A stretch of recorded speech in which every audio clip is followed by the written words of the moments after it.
to the computer. So, welcome, Facebook. This is Jenis Walters with Jenisys Solutions Type 2 Diabetes. And today, my special guest is going to be Fred Rutman. And is that how you say your name? Am I saying it correctly? Well, that's just an acronym. It goes way back. It's for relatively new to Toronto from when I moved here. Okay, so So tell us your name. my actual surname is Rutman, Rutman. Okay, so it's Fred Rutman. So I just Yes. wanted to introduce Fred Rutman today, who's going to be talking to us about some medical challenges that he's had with regard to diabetes and obesity and some other issues that he's had. But we're going to focus today on the diabetes piece, as this audience is definitely interested in hearing your story in terms of how you manage your medical challenges with diabetes and the weight and everything else that you've had going on in your life in terms of medically. I know you've been medically Okay. challenged, right? So, just so that people know who I am, in case this is the first time you're joining us, I'm Janice Walters, and I've been a long term type 2 diabetic for over 30 years. Actually, did overcome some serious medical challenges, almost losing an eye and a left leg to the disease. And I decided that that was the pivotal moment for me, and I was not going out like that. So I decided I needed to make some lifestyle changes and decided that I wanted to live. I didn't want to go out for a disease that I could maintain and manage and not have to deal with those challenges. So I just needed to make my decision and make some changes. And so that's what I did. So my mission now today is that diabetes can be managed. It doesn't have to manage you. You can make the choice. We do have choices, something my father always used to say, Janice, you have choices. And we do. We all have choices in what we want to do and how we show up in our lives. And so I made the choice that I wanted to live and I didn't want those medical challenges. And so my mission now is to change hearts, minds, and overall health one diabetic at a time. So, Fred, welcome. Thank you for saying yes to my request to tell your story. I want you to kind of go ahead and just tell us what you'd like to tell us initially, and then I'm going to ask you some questions so that we can inform our audience exactly what you did and how you're managing your condition. So I've always had an obesity challenge, since birth, and that Yep. was partly because I had some medical problems and that went undiagnosed. But I really became aware that I was diabetic in the summer of 2009. Mm.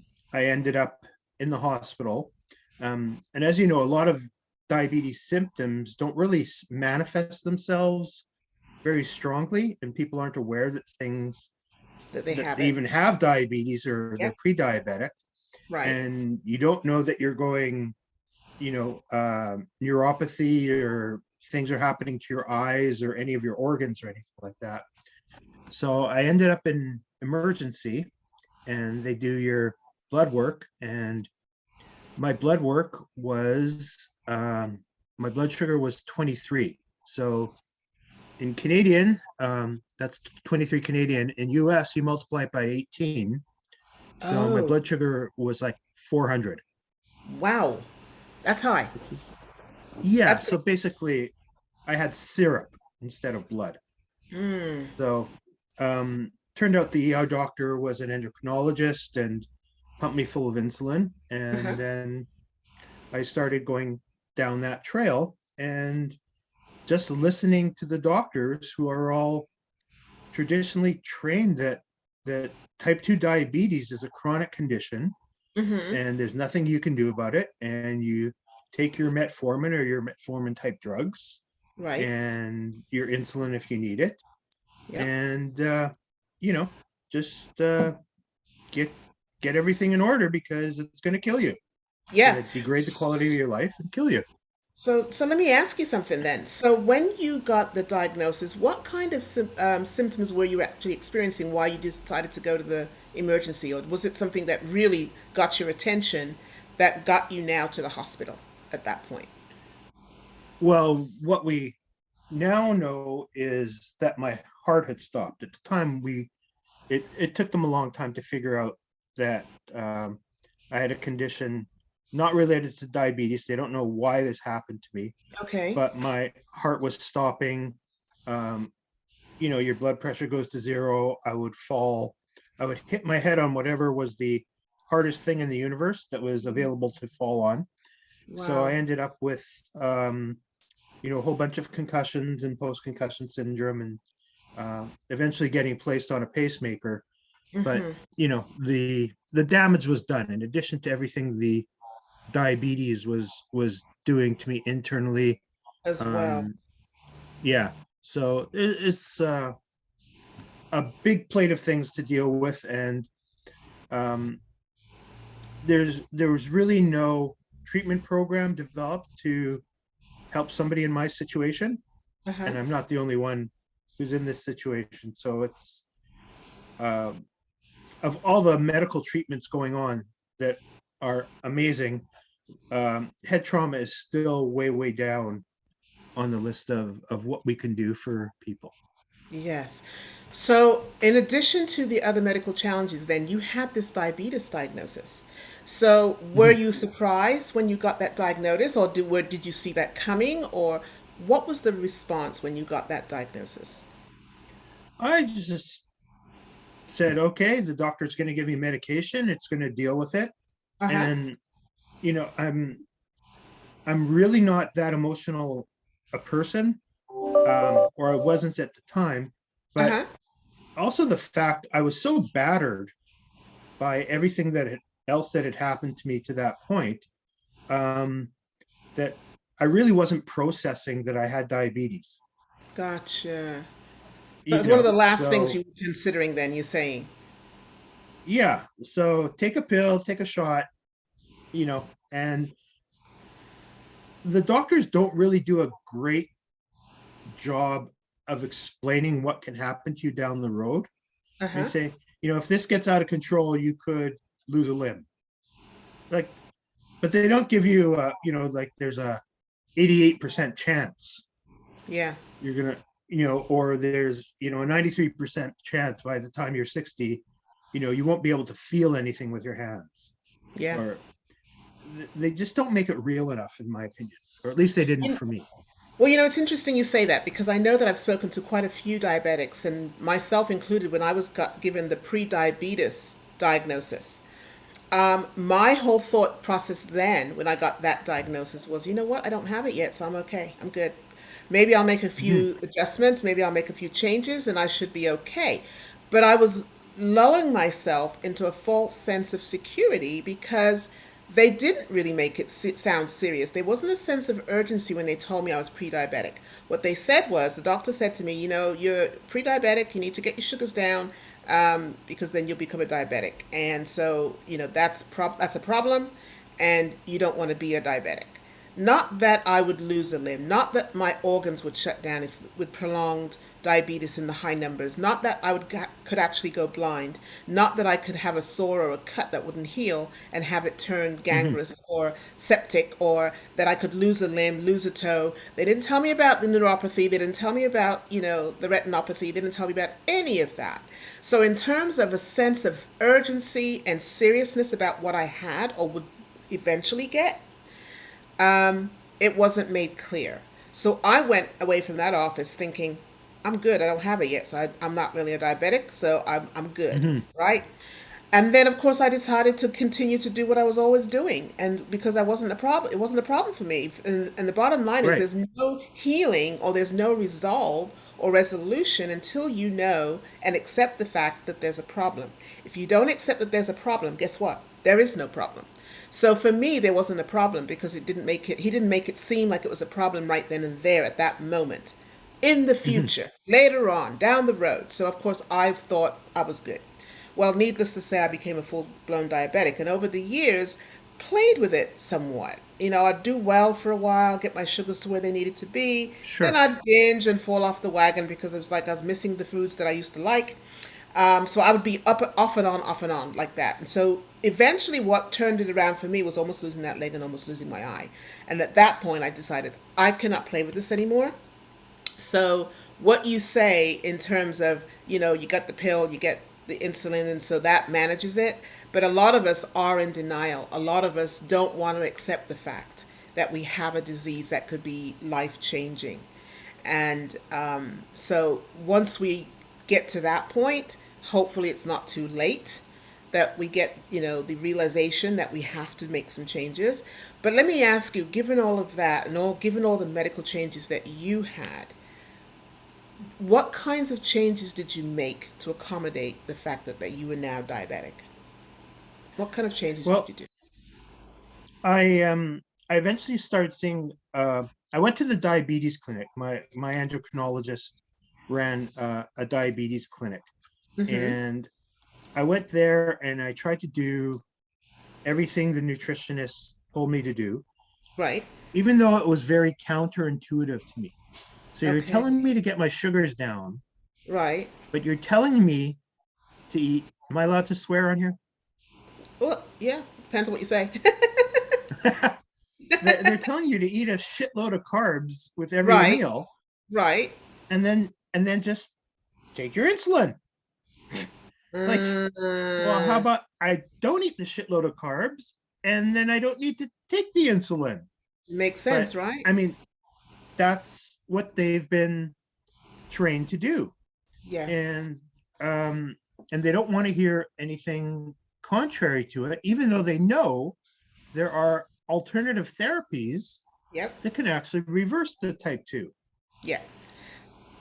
I've heard the argument that many in the medical profession don't like to say that you can actually reverse it.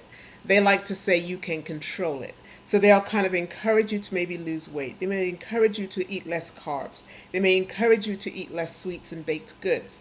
But they don't actually let you know, for the most part, that you can actually reverse it in some cases, which might be good for some people to know, right?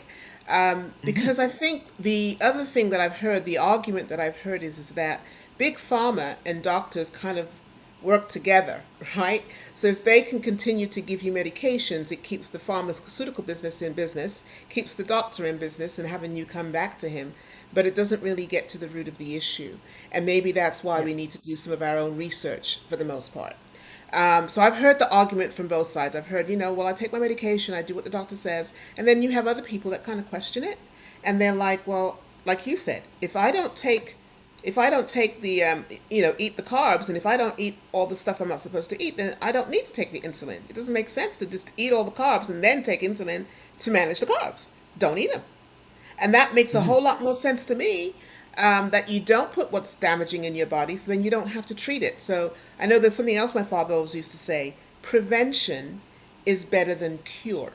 So why not Mm-hmm. prevent it rather than try to cure it after the fact? That makes sense to me, what you just said. And that makes sense to me, what my father used to say. Prevention is Mm-hmm. better than getting it and then having to try and cure it, right? And Mm-hmm. use all kinds of medications and all kinds of methods to take care of it.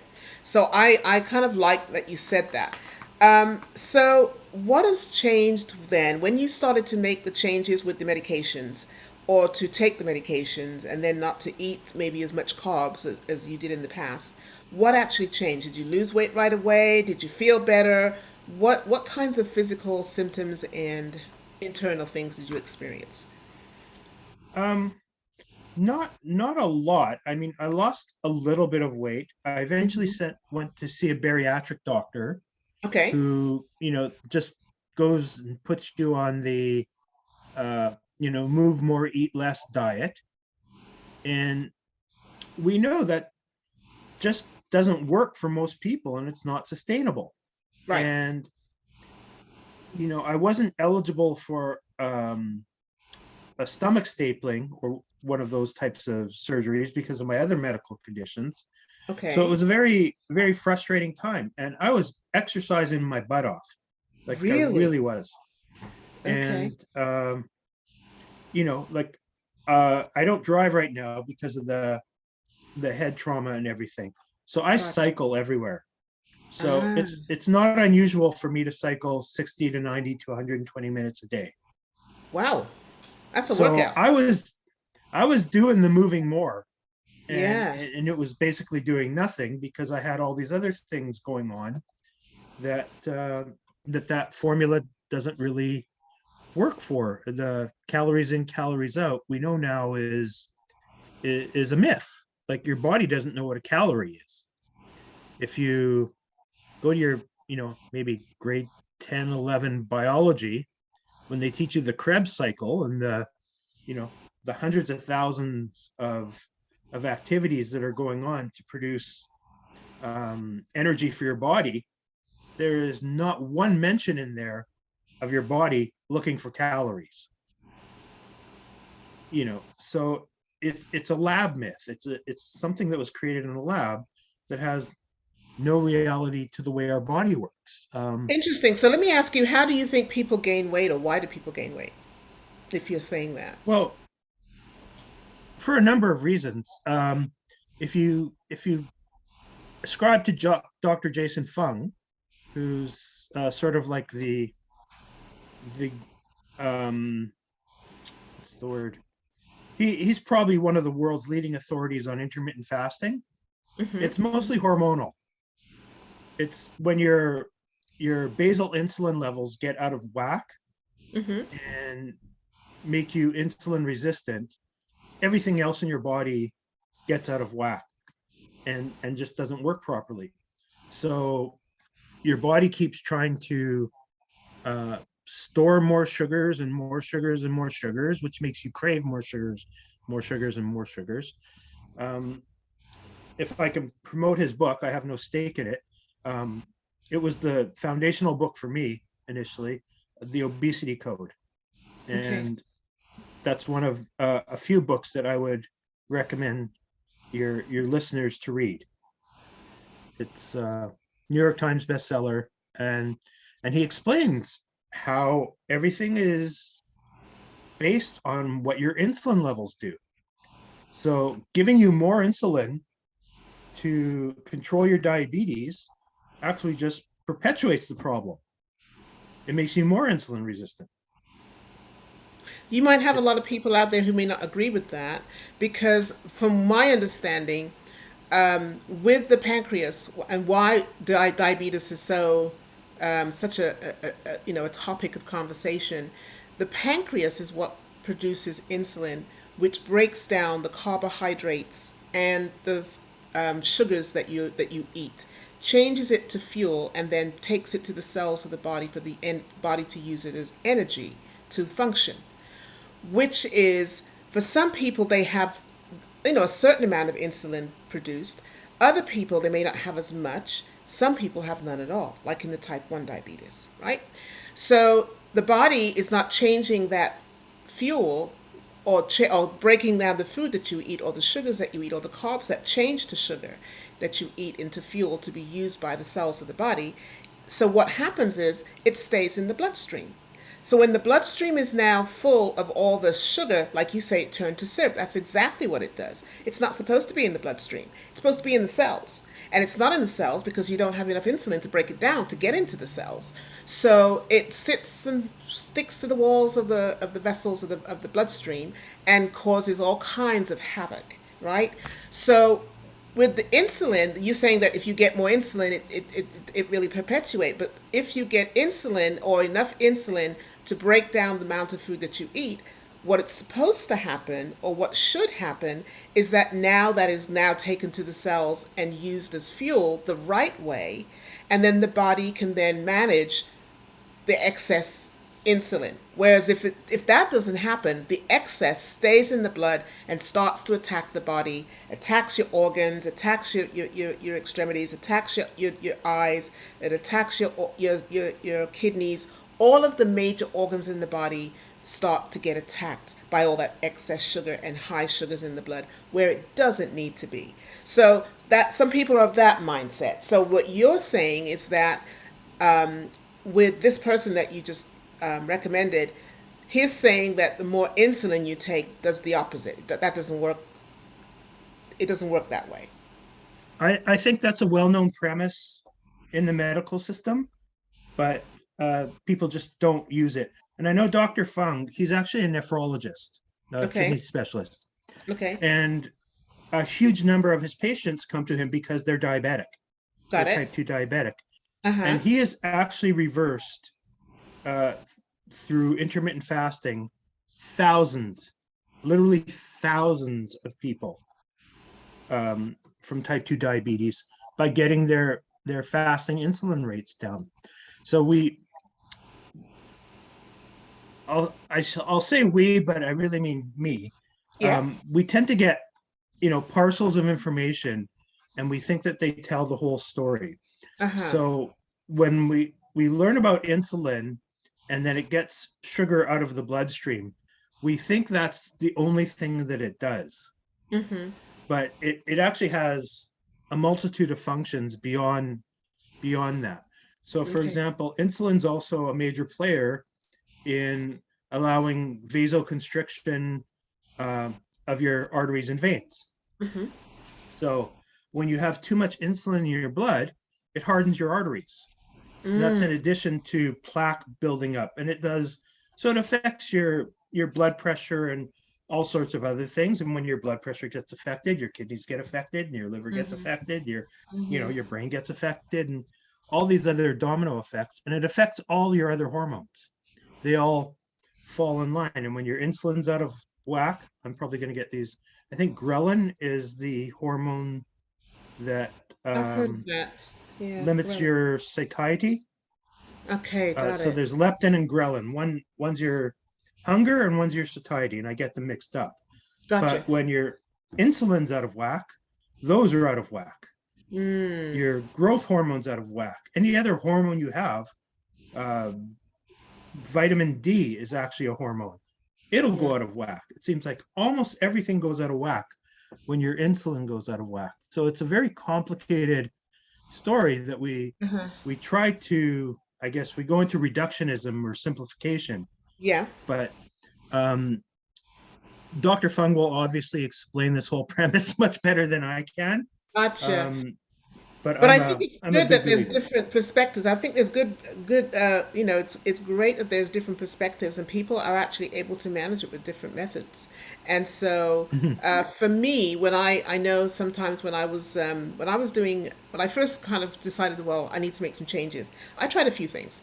And one of them was fasting. And what happened for me, my sugar would drop too low.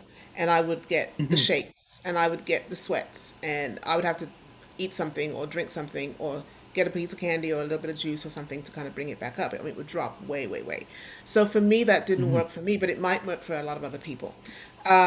So there are different perspectives, and I appreciate the fact that you're introducing another perspective. And I think that, as we say, you do the research, find out the facts, and you get the studies, and you kind of read and make some choices. Again, you have choices that you can make, right?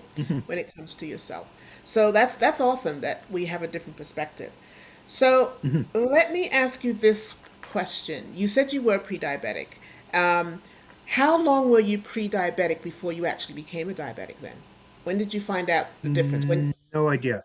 I mean, I can just go by the fact that, in the early 2000s, I was 340 pounds. yeah, uh-huh, So I'm pretty sure, like I'm 5'7", so I had a 60-inch waist. I mean, there's no way I wasn't pre-diabetic. I just wasn't uh-huh. told I The, was the, pre-diabetic. gotcha. So But then you said you did lose some weight when you started to do the intermittent fasting.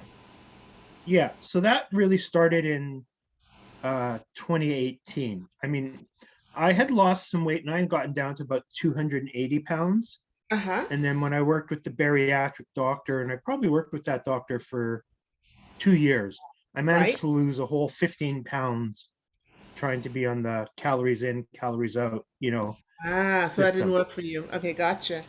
Gotcha, Didn't. gotcha, gotcha. So in 2018, I went to see my cardiologist, Mm-hmm. and I was in his exam room, Mm-hmm. and he walks in, and he literally tosses a book at me, like fling, The walks in, book. hi Fred, fling, yeah, and he says, buy this, read this, do this, Okay. and that book was the obesity code. Wow. So um, of course, I have probably 6 or 7 primary doctors for all my various medical All the things that you complexities. have. Yep. So he said, okay, let's get all the doctors buy-in on this first and then make sure that everybody agrees. So everybody agreed, and I eventually, it took a few months, Uh-huh. and I started intermittent fasting. So from May of 2018 to December of 2018, I was off insulin. Wow. It So worked from that from when quickly. to when? So tell us that again. So from when to when? Where you are? Did you come off? May 2018 is when I started fasting Right. to December of 2018. So the same year. So Got it. yeah, Wow. So less than a year, and then you were off. So you were off total diabetic medications. I'm still on a metformin cocktail, very Yeah. low level, Yeah. because of my other conditions. Conditions. Uh But huh. uh, but if I do my HA1C, I'm generally between 5 and 5.5. That's pretty normal. That's Yeah. pretty normal in terms of A1C levels. Anything above a 6, then you're considered pre-diabetic, or 5.9, you're considered, Hmm. a diabetic. So for you, that's pretty normal. Mine are in the fives as well, which is pretty normal. Hmm. But they were as high as 12, 11 and 12, which is Hmm. pretty high, which is why I developed those issues that I did. So let me ask you another question, though, in terms of emotional attachment or emotional managing of the disease, because a lot of people, when they get diagnosed, emotionally they're going through a roller coaster. Sometimes they're in oh, I can't eat this, I can't eat that, I can't do this, I can't do that, I'm doomed, I can't have my food that I like anymore. What kinds of feelings did you go through emotionally? You said you're not a very emotional person, but when you get a diagnosis of something that can actually alter your life, there must be some things that you think about that you probably didn't think about until that moment. Do you have anything like that where you went through some feelings or changes in thoughts, or your approach to food? Did that change? How you felt about food? Did anything change, or was there anything that affected those feelings? Well, I think, and I know you didn't want to go down this road, but I just have to. I think being dead sort of trumps thinking about food, and that had happened to me so many times. So the diabetes was just part of the overall package that I was having to deal with, Gotcha. and and it wasn't that big a deal. Based on You everything try your else. best. Yeah. Yeah, you try your best to control your eating. Um, and I tried really hard, and I wasn't making that much progress with it. With the intermittent fasting, I'll make the broad statement: you can eat whatever you want, but when I say that, it's whatever you want within normal Moderation. parameters. Yeah, gotcha. You know, But it that's doesn't true mean for because most I things. fast. That's true for most things, though, Fred. I mean, when they say that you've got to, control this, control that, it's not like you can't have it. It's like you have to do it within moderation. And so, yeah, that's a very true principle that you're talking about. As long as you do it within Mhm. the parameters, then you should be able to eat most things. Now, some things for diabetics, though, rice for some reason I can't seem to cheat, eat a little bit. No, it just spikes my sugar. Like, doesn't matter. I can have two Mhm. tablespoons and my sugar's going up. It's Mhm. rice and me are not That's good friends. tragic.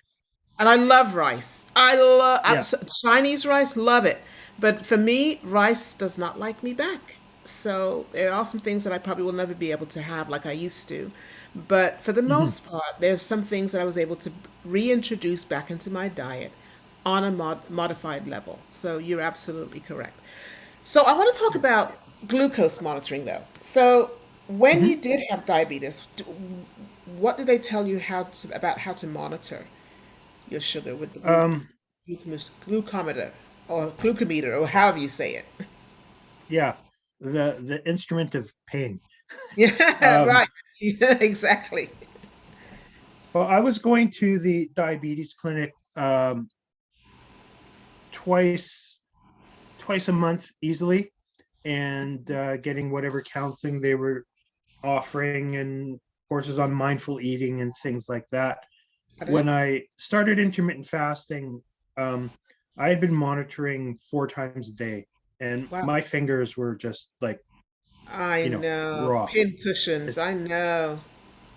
yeah. Oh, So, but once I started intermittent fasting, um, I did have a couple of times initially when my blood sugars went too low, yeah. and that's just part of a learning process of learning how to fast, and your body has to learn how to fast and use sugars again. But I also had to go to the clinic every 2 weeks and get my glucose monitor recalibrated, um, because I, you know, within 6 weeks I was using less and less and less insulin, and if I Ah, had my glucometer calculated how much insulin I needed to take. okay. So I was needing less and less and less. So they had to keep recalibrating it so that I wasn't taking too much insulin. I And see. and very very quickly, I found I was. Uh, I'm trying to remember what I was at my high. Probably 25 units a Mm-hmm. couple of times a day. Uh-huh. Um, and I was down to like less than five. Wow. And That's then pretty I darn good. said, That's pretty good. yeah.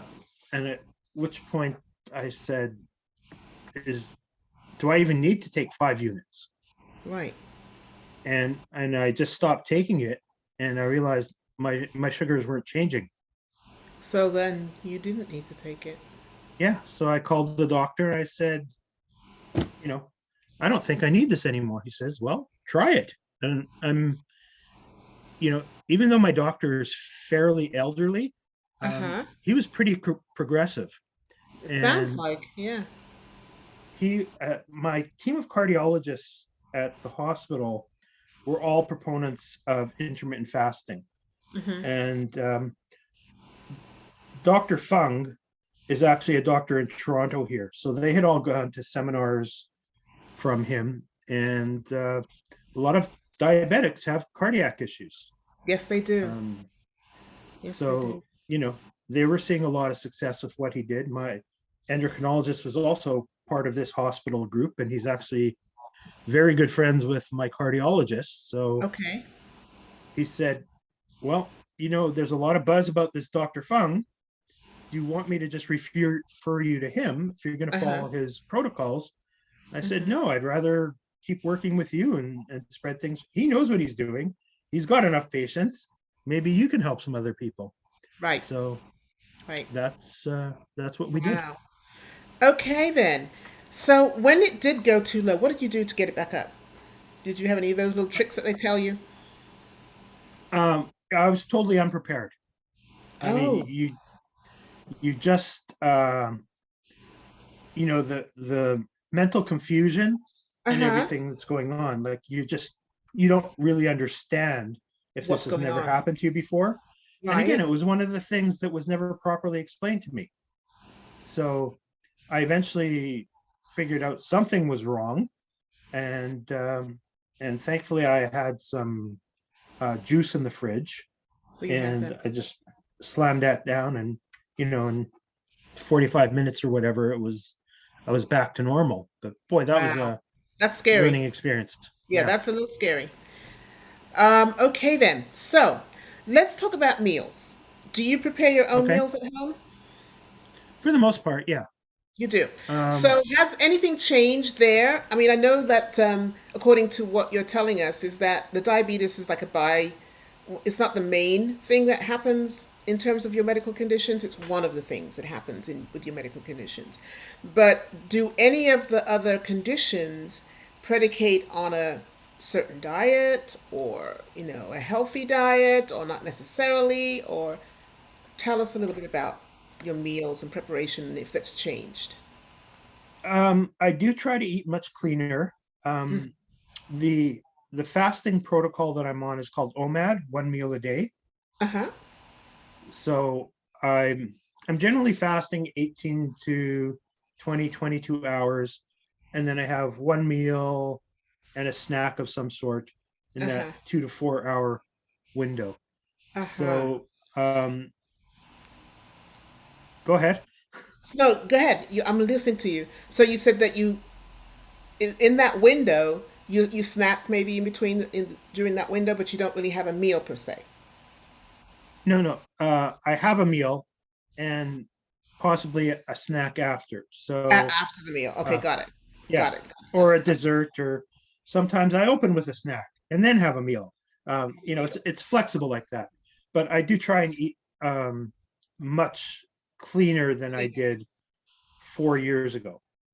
So I when do try you to do a lot more whole food. whole food, you said? I try to do more whole food. I'm not perfect at it. Um, when and during the holiday season, I'm not as strict as I was Yeah, prior to this. most of But us. like rice is horrible for you. Oh yeah. Um, Bread and potato chips are bad for me, and um, so I've just decided during the week I don't have bread or potato chips. Okay.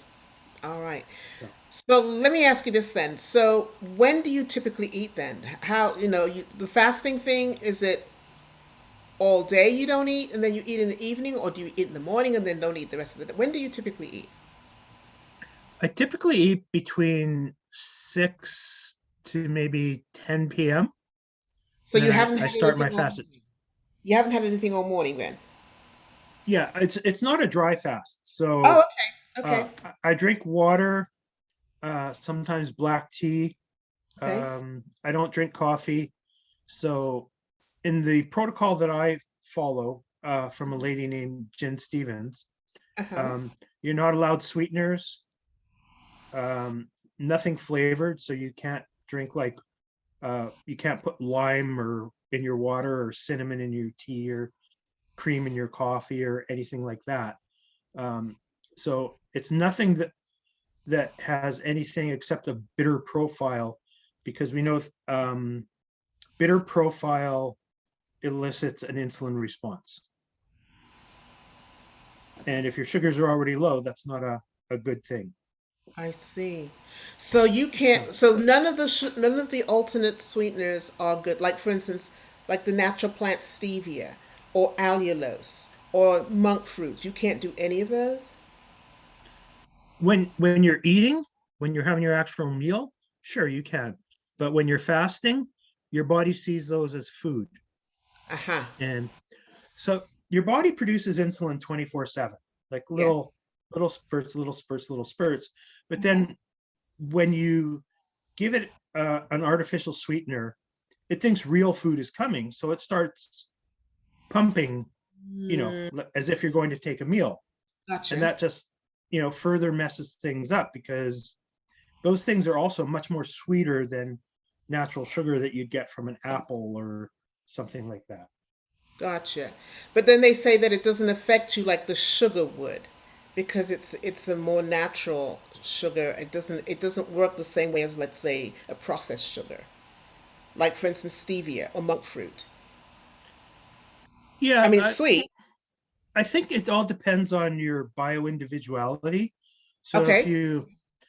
um, you know, people work differently with different combinations of the so-called macros.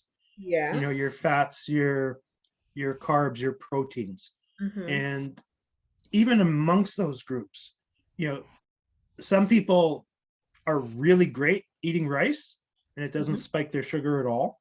Not And me. other people, it just spikes them, to the moon and back.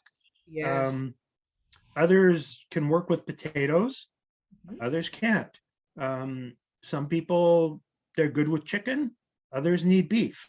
Like it just, our bodies have so many different ways. Even though we're all exactly the same, we're Mm-hmm. so exactly different. We are. And everything works so differently for everybody. And Oh, I'm that's actually, I'm I'm a moderator in a fasting group, which has about 335,000 members. wow. And it's the amount of tweaking we have to give each person that says, like you said, this didn't seem to work for you. Mm-hmm. And, there's a learning curve that your body has to go through to learn to not use carbs as your primary fuel, Mm-hmm. uh, to, to running on ketones. Excuse me. And for some people, that's really quick. Their bodies figure it out in 2, 3 weeks.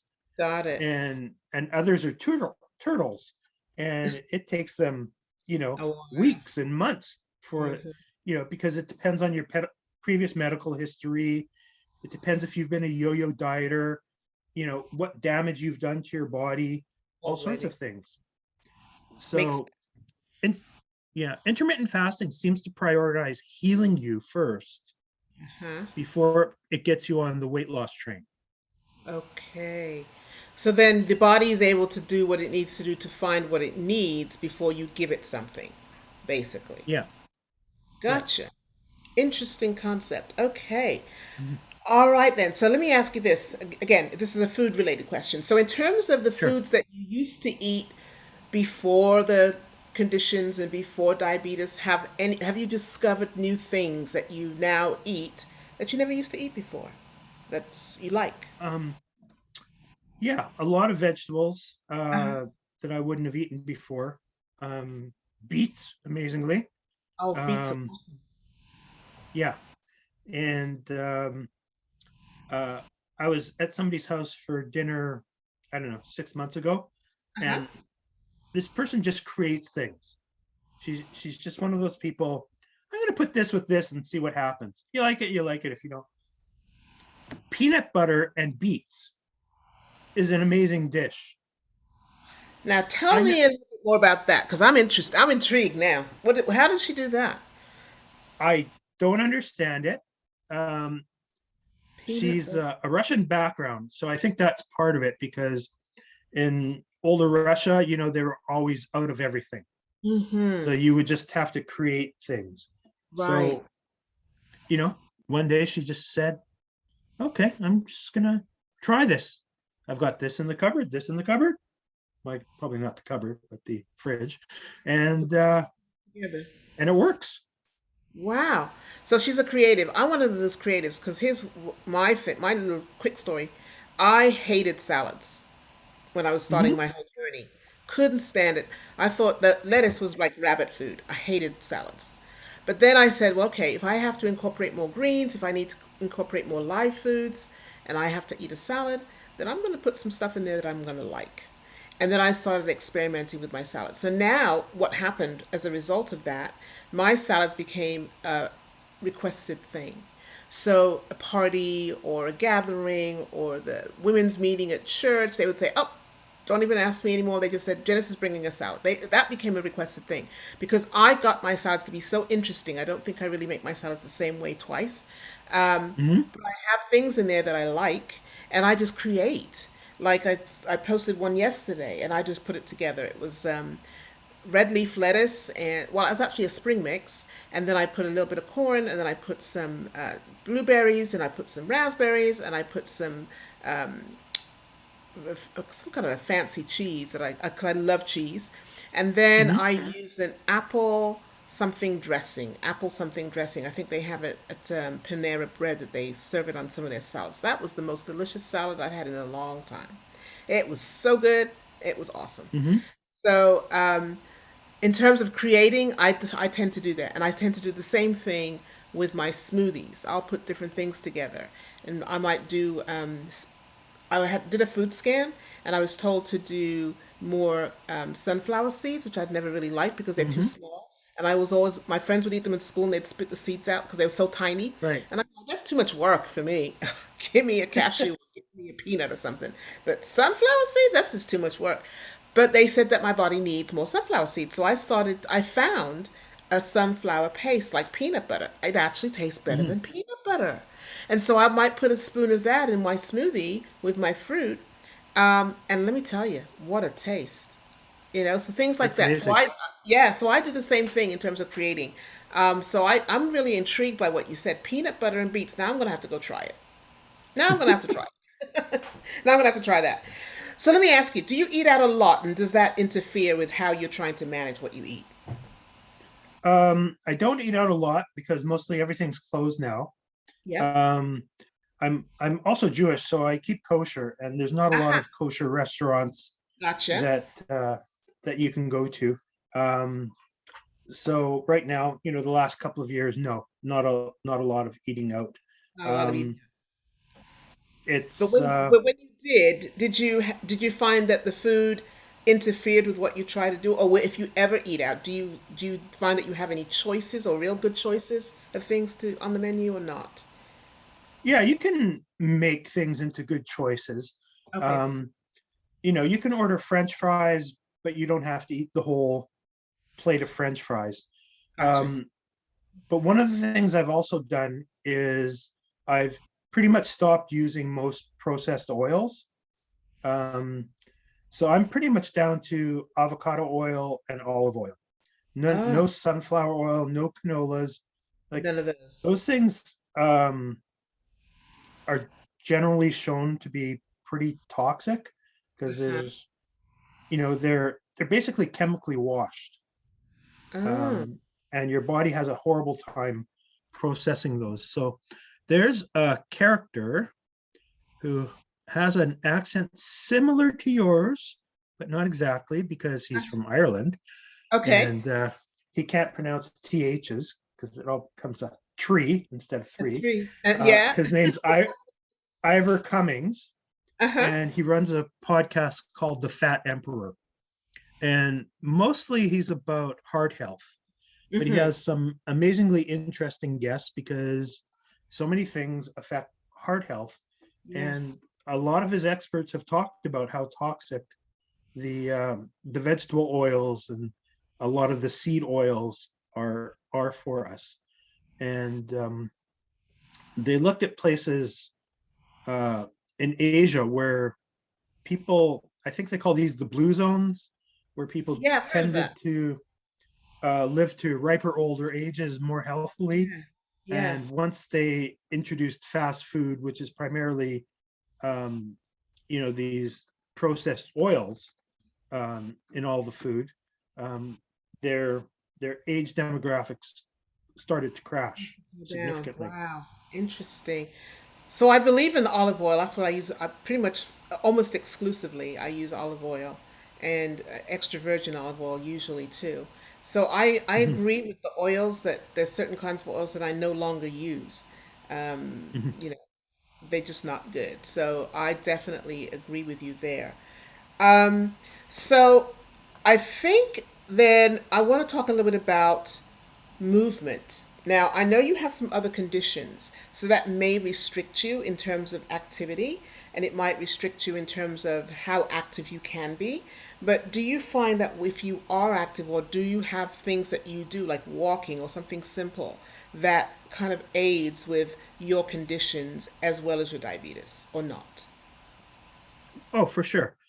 Primarily, what I do right now is either walking or cycling. Okay, So cycling. Toronto's not a flat city. Uh huh. Um, it's Really? although it's inland, it's on top of Lake Ontario, and it's Mm, uh, formerly we were under glaciers, so there's a lot of hill. Certainly not like Vancouver or places like that, but it's fairly hilly, so you're rarely going um, on a level plane, so you get a good workout. gotcha. And but it's not just what it does for you physically, it's what it does for you mentally. Mm, And um, it gives you an opportunity to decompress, or at least it does for me, right. to you know to not worry. The only thing I really have to worry about is crazy bad drivers trying to hit me on a regular basis. But But other than that, I it frees your mind, right? yeah. So I've heard um that. I've heard that the cycling and getting out into nature, walking even outside in nature, does a lot, not just physically, but also mentally. I've heard that before, and I do believe that that's so. I used to do a lot of walking, and I used to be, when I was in school, on the cross country team. So, and I mhm. used to feel very different when I would do a nice, good cross country run, or would run for a couple of miles a day. I just felt like I was in a different place. So I know that, mentally, and I know that physically, both of those are beneficial when you are able to Mhm, get outside and get fresh air and you're able to kind of breathe in, the natural air and get exercise outside. That does wonders for the body. So I'm in agreement with that. And yes, you did say that you do bicycle riding, and there was one time when I used to ride my bike to school every day, and it wasn't flat either. So I remember getting mhm. up on those hills and getting up and pumping up those hills, standing up off the seat Yeah. and pumping those hills. I used to have some great legs, I tell you, because those hills Mhm, would work them out, really work them out. So I agree with you. All mhm. right. So what would you say, as before we wrap this up, what was the message or advice that you would give to folks who are experiencing a new diagnosis of diabetes or experiencing a diagnosis of some medical challenge where they're going to have to try and do a lifestyle change or try maybe even intermittent fasting or try food modification or any of those things to kind of manage their condition? What advice would you give them? What would you say? Um, I would say that your attitude and patience are your greatest superpowers. Yeah. If you have a positive attitude that you can conquer this, Yeah. and you there's a good probability that you can, you will. Um, I think you have to get it into your mind that you have to become a Nobel Prize caliber researcher, Mm. um, and recognize that when it comes to nutrition, um, doctors probably had 2 hours of training in their medical career, and um, this will be a spoiler, but going back to the Ivor Cummings interview, Yeah. he does an interview with a couple of South African doctors that explain how the entire um, dietitian industry came to be, and it was all based on a religious movement, Mm. and that essentially these people created the dietitian industry um, based on religious principles, and it has almost nothing to do with science. So, like Wow. the food pyramids we have Yeah. that tell you have to eat so many carbs and everything, Yeah. um, there's no basis in it. The talk about how uh, eating beef is so bad for us and toxic for us.